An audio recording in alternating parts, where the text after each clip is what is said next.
Welcome to this video where we are going to explore further your current symptoms and what might be going on behind those, and this will then lead into a series of 3 or 4 videos where we'll explore those a little bit more deeply. But this is really the process that we would take you through if you had come into the clinic here to see us. We've never met you before and we want to know about your symptoms, and then we'd start that exploratory journey of understanding your pain story and where we go from there.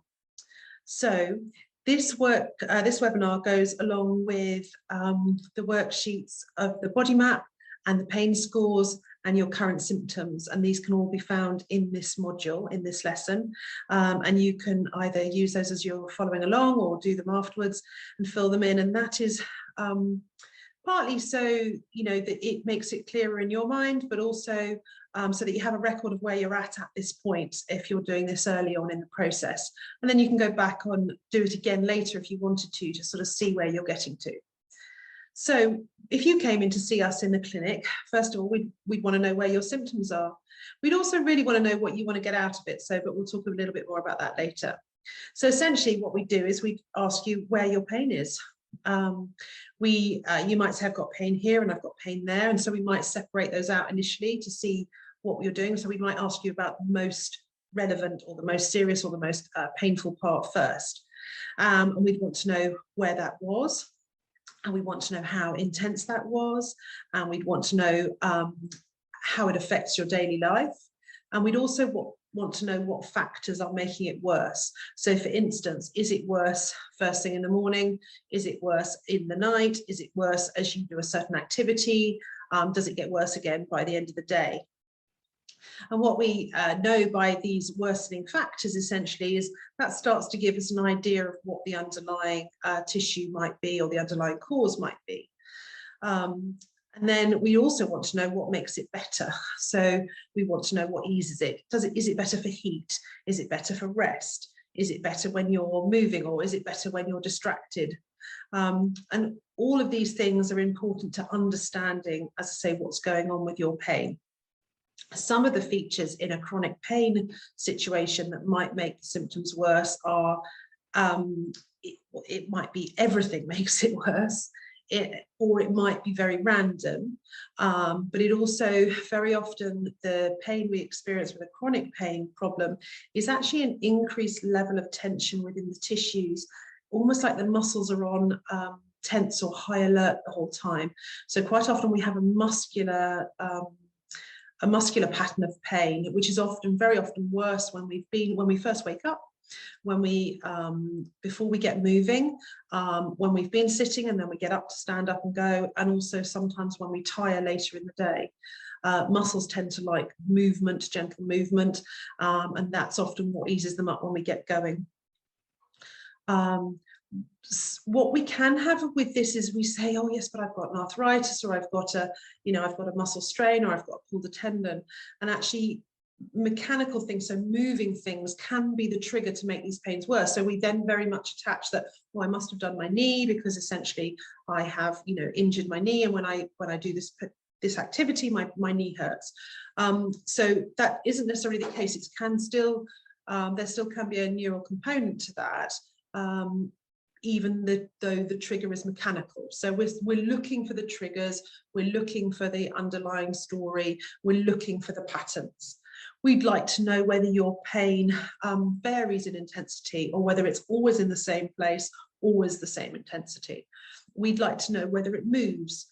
Sometimes we have patients who come in who've got terrible pain in their right shoulder, and then actually the right shoulder improves and it goes to the left shoulder. And again, that's giving us an indication of what's going on underneath. If you've got very specific, very recent tissue damage from some sort of impact or fall or injury, then the tissue of the pain rather is going to stay more tissue specific. It may well stay in the same area at the same intensity. What we find with chronic pain patterns is often there's more variability in both the intensity and also in the site. So sometimes it can then shift to the other side, which is what we've got with a patient just at the moment. It's in the right shoulder and that's in the left shoulder. Now, anatomically, that's not necessarily an indicator for tissue damage. Sometimes it's coming from a more central thing and it is spreading out to both sides, But when it moves and it varies like that, then we're often, that's a clue to us that there's a sort of a neural pathway involved in that pain. And I mean, there is in all pain, but when it's got stuck in a pattern, you know, you haven't just injured yourself, often that's something we're looking out for when we ask those questions. The other thing, when something is better for, some days it's better for some activities and some days it's not. Sometimes that's about the distraction. Sometimes it's about, actually, I couldn't walk yesterday because I was doing a walking thing for work and I really wasn't enjoying it, but actually I walked the next day with a friend and I really enjoyed it and I could walk, you know, further. That's again an understanding of what's going on underneath this and how we're feeling about the activity that we're doing at the time. Also, how much anxiety or danger there feels with an activity. So often when we have pain, it feels incredibly dangerous to then do activity. So we then tend to stop and shut down, and what we then tend to do is tense our muscles, often guard against it. So that's why we'd be asking some of those questions, to really kind of get an understanding of what's going on with your pain. We'd want to know when it came on. So we'd ask you about the onset. When did it start? And very often we associate that with a particular physical event. But again, it's not always related. So it may have come on after, as I say, after you've done sort of something mechanical. But usually if we've actually injured the tissue, we needed to have done something really quite dramatic. So onset, when we ask about onset, we not only ask about what you were doing actually at that time, what you've done in the preceding few days, but we also want to know what was going on in your life at that time. What else might have been happening? What other factors might have been? You know, it might have been that you hadn't slept for a week, so that then you're tired, you're feeling, your nervous system's feeling over alert. You know, you might be running on a bit more adrenaline and cortisol because you're feeling very stressed. And actually, that's as an important factor as any mechanical incident that's happened at the time. Sometimes chronic pain, even if you've had it for 2 or 3 years, does come on, as I say, in association with some sort of accident and injury, and the body then gets stuck in that pattern, and it essentially, so the tissue, there may have been tissue damage to start with, but it builds, and as the tissue heals, the pain doesn't go away. And this is very similar in that sense of, you know, we're not saying, and I will reiterate this on and on and on, we're not saying you're imagining your pain. We know that your pain is real, but what we're saying is that your pain may not be necessary anymore. And it's the same with phantom limb pain. You know, people have got pain in a limb that's not even there. That pain is excruciating, and that pain is real pain. You don't imagine pain. Nobody imagines pain, and so I can't stress enough that we completely understand that your pain is there, it's present, it's intense, it feels like you've done something absolutely disastrous to the tissues underlying it. When, in my own story, when my fibromyalgia was really, really bad, there were points where if I bent over, it felt like the muscles in my low back were actually going to rip off my pelvis. And I can't tell you how excruciating it was. And I mean, I might have only just leant forward for something, not, you know, I wasn't kind of trying to do gymnastics. So we do completely get it. But what we also know is that there's such a wide ranging factors of why you might have pain and where it is and why it's intense. So when, as I say, when we see patients in the practice here, what we're trying to do is find the important factors. So we'd want to know also, in that scheme of things, how you are in yourself, how well you are. We want to rule out anything particularly serious. And again, often if you have something that is not so much of a chronic pain, but has got an underlying condition associated to it, then the pain doesn't often move. It doesn't vary in intensity the same way, and it's often accompanied by other symptoms. Now, the trouble is with chronic pain conditions is they're also often combined with other symptoms. So it's really difficult when you're feeling ill, you're feeling off, you're feeling tired, you're not sleeping well, even with chronic pain, because there's this effect on your autonomic nervous system. You can feel unwell, you can feel like you've got a temperature, you can feel sick. So it's really difficult, and we completely understand that. Also, it's really worrying. You sit and think, well, I've got this pain here, it's really, really persistent, and actually I feel really unwell. You know, and so therefore that starts to, you know, perpetuate the cycle. So we always recommend that you get those things checked out. I would presume that many of you that are here have had a lot of things checked out already. That's probably why you're here, because essentially, you know, you've had this checked out, that's been ruled out, this has been ruled out, and actually you're now here and you're still worried about what's going on, and you haven't got a solution yet. And I'm hoping that over the programme we will be able to help provide that for you. But if there is anything that you are worried about, particularly if you are have had a massive, you know, loss of weight, you've lost your appetite, you've got very specific pain in one particular area, you are running a temperature persistently, then you do get it checked out. As I say, very often, once these things have been screened and actually we find that there's nothing going on, we then know that we're safe, and we should be able to look at other ways of altering the way that the nervous system and the body are responding to make those feel better.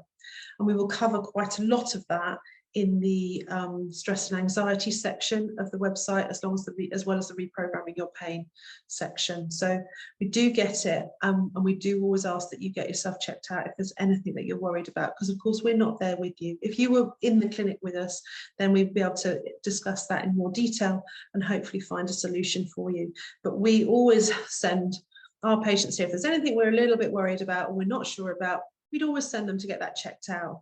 And if that's then checked out and it comes back clear, then we know that we're dealing with a body that's just not working quite as well as it should. And it's a little bit dysregulated. And as I say, that can throw up a huge number of symptoms. So we want to know in your history, we'd also want to know if you've had any accidents, if you've had any injuries. We'd want to know that both from a physical perspective, and we'd also want to know that from an emotional stress trauma perspective.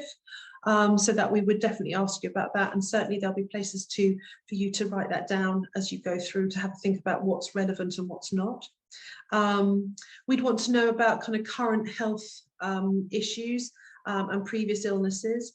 Again, even just having a, well, let's take, you know, the kind of current climate. COVID, for example, COVID, particularly early on in the pandemic, was really frightening for people because they didn't know how it was going to affect them or how well they were going to be.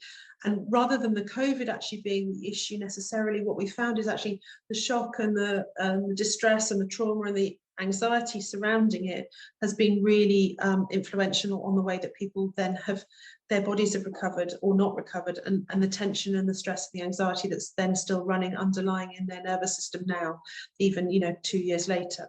So it is, you know, everything that's happened in your health story is really important. So just have a think about all the things that have happened to you. It might be like, yeah, but that wasn't very bad, or I recovered from that. Just think about how you felt at that time, and whether there actually was quite a lot of emotions sort of attached to that. What we also would want to know is about anything medical in your family history, although we know that with the latest sort of research in epigenetics, we know that actually you don't necessarily have to manifest everything that you know, my mother had, my grandmother had, but actually it is, you know, important, partly because there may be a genetic predisposition to something in the tissues, but also because of the belief of, oh, I'm going to get arthritis really badly because my mother had it. So we'd want to know that. And we'd also want to know what sort of medication you're on. So the next part of the case history, if you were in the clinic, would be a little bit more about how you are generally. We have touched on that already, but we'd want to know how you sleep. Sleep is a really key factor to how you, kind of an indication of how well your body is. Quite often, unfortunately, when we're not well, is that we end up with really disturbed sleep, because our automatic nervous system is not working as it should. We can be processing a lot at night. So particularly if you find yourself waking in pain in the second part of the night, that can be an indication that actually your subconscious is doing a huge amount of processing at that time, and therefore it's disturbing your system and your tissues, and that's when you then start to display symptoms in the second part of the night. But again, it's often the sleep is an indication of how settled your nervous system is, what your sort of stress hormones are doing, and so we'd want to know about your sleep. And the better we can get your sleep, the better we can help your pain. Sleep is an absolute sort of cornerstone of health. And so essentially there's a whole section on sleep in the lifestyle module, because essentially sleep is absolutely key. We'd want to know about fatigue. Unfortunately, many of these conditions come along with fatigue. And so again, it's a crushing symptom, and very often after pain, people put that as their second symptom. And for me personally, actually fatigue sort of almost became the bigger symptom at times rather than the pain. And now almost, if I do sometimes go back into a bit of a chronic fatigue type pattern, actually it's almost more distressing than the discomfort. So we'd want to know about your fatigue. And again, there are whole sections in that lifestyle module on fatigue and what we can help to do for it, because essentially it's not just about the tiredness, it's about much more than that, and about how the nervous system is functioning, and how the just the rebalance and the overwhelm and everything that's going on, as well as the sort of the biochemical aspect of that. So yeah, fatigue is hugely important. We'd want to know about work. I kind of want to know where you're at in life, and what else is going on. And again, it gives us an indicator of whether you are very stressed, whether actually you're really unfulfilled in your job, whether actually, you're, struggling to make ends meet. And actually all of that is really important. When we feel safe in our home environment, when we feel safe that we've got a roof over our head and food on our table, then actually that is fundamental to our nervous system health. And again, at the moment it's a hard time, and some people are really struggling. So you have to consider that factor into the pot, if that makes sense, in the backpack. And it therefore, sometimes there's nothing we can do about that, but if we're aware of it, then we can adjust other things to make that more of a priority. Later in the next video, we will look into some of this in more detail. But particularly at the moment, the other thing we'd want to know at this point is what your sort of current stress levels are. And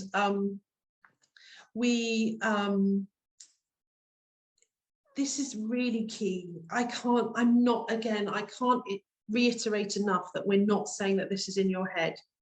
Absolutely, but we know that stress plays a hugely important part in pain. Now, we know in the body, if somebody says something sort of slightly embarrassing, you have that immediate response in your, you flush and you feel embarrassed and you might get hot. And that's a sort of physiological response to what somebody said.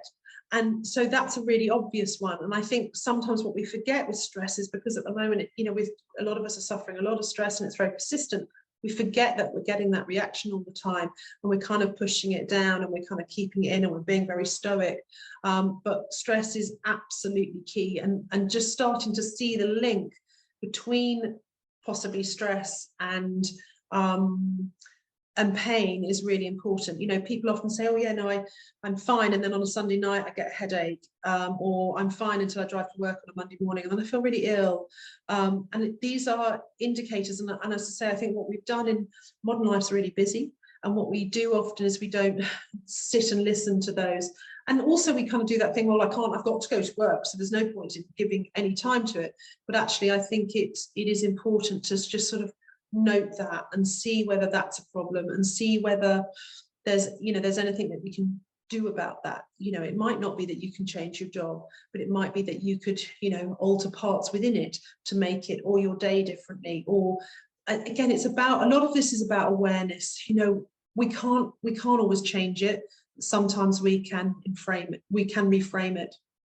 So the change pain current symptoms worksheet has slightly different questions on it than we actually would ask in the clinic, but it basically covers a similar thing, and it starts to give you an idea of what's going on. So it asks you to describe your symptoms. It tells you when did they begin, what was happening when it began. Again, that question of what's going on. And we will, as I say, go back. There's another worksheet a little bit later on where you can look at this in more detail. When you start to sort of unpick it, you kind of go, oh my God, actually, I remember when actually that was when, you know, we had to move house, or, you know, my daughter was ill or whatever, and it's suddenly you start to tie some things together and realize that in that moment, your nervous system was under a lot of pressure. And often we get stuck in that pattern, and it's not until we start to look at it and unpick it that we can then start to change it. So it's certainly not all about stress. There is certainly, you know, biochemical and biomedical and things that go in, but we're looking for what we call the triggers, which are the thing that probably happened as the pain came on. And we're also looking at the priming events. So it could be that the priming event happened way back. And in the 4th video in this series, what we will look at is some of that more, you know, sort of personality types and childhood considerations, what was going on in your childhood that may be relevant to your pain now. There's been huge amount of study done on that. And so again, we're going to look at your whole timeline. But this video very much is about what's happening now. What is your understanding of your symptoms now? And then from there, we can start to look at what we do about it. So when we get to the end of this series of 4 videos and start the unpacking your backpack module, that then will be where we start to go, okay, well, if you found this, this, and this, and this might be helpful, and that might be helpful. And we will build on that as we go along. So I hope that this has been helpful. Have a little think about it, fill in the worksheet if you want. We don't expect you only to have 2 symptoms. It may well be that you have many more than 2 symptoms. And one of our frustrations with our patients and the medical system that we have here is very often they go to the doctor and they're only allowed to talk about 1 symptom. And actually for us, it's very often symptom 2, 3, 4, and 5, when you put them together, that actually make up the whole story. And that's really important. So do feel free to fill this in. You can download it and print it off and fill it in. And also you can fill it in for as many symptoms as you want. And then it might be interesting to see which symptoms tie up together and which don't. In the next video, what we're going to look at is the other symptoms. So they're not necessarily the pain and not necessarily the stiffness and that sort of thing, but the other conditions that you might have. And quite a number of people with chronic pain end up with a number of other conditions, and you kind of almost don't necessarily mention them, but you might have had, you know, a plantar fasciitis, you might have an irritable bowel, you might have anxiety. And when we start to picture these all together, then the jigsaw starts to make sense.